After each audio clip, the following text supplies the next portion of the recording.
சிவலிங்கத்தின் மீது தன் காலையே வைத்த பக்தர் யார் தெரியுமா? இது ஆந்திர பிரதேசத்தில் உள்ள ஸ்ரீ காளஹஸ்தியின் கதை. இங்கு திண்ணன் என்ற ஒரு வேட்டைக்காரன் பக்தியின் எல்லா விதிகளையும் உடைத்தார். திண்ணன் மிகவும் எளிமையானவர். அவருக்கு வேதங்களோ சாஸ்திரங்களோ தெரியாது. ஒரு நாள் காடில் ஒரு சிவலிங்கத்தை பார்த்தார்.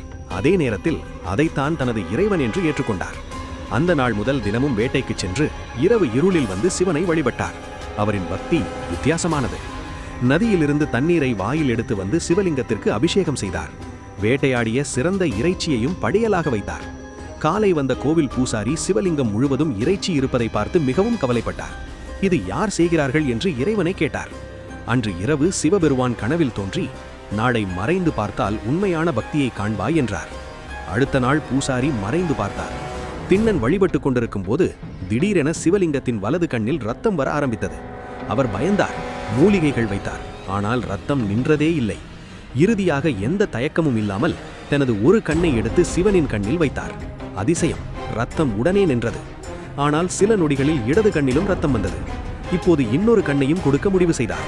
ஆனால் கண்ணை எடுத்த பிறகு எங்கே வைக்க வேண்டும் என்று தெரியாது என்பதால் அந்த இடத்தை அறிய தனது காலையே சிவலிங்கத்தின் மீது வைத்தார். அந்த நேரத்தில் சிவபெருமான் நேரில் தோன்றி அவரை அணைத்துக் கொண்டு முக்தி அளித்தார். இன்று அந்த இடம் ஆந்திராவின் ஸ்ரீ காளஹஸ்தி. அங்கு கண்ணப்ப நாயனார் தன் கண்களை அர்ப்பணித்த இடம் இன்னும் உள்ளது. உண்மையான பக்தி என்றால் விதிகள் இல்லை, மனசு மட்டும் போதும். ஹர் ஹர் மகாதேவ் என்று கமெண்ட் செய்யுங்கள். இதைப் போல மேலும் வீடியோக்களை பார்க்க மறக்காமல் காலத்தின் குரல் சேனலை ஃபாலோ செய்யுங்கள்.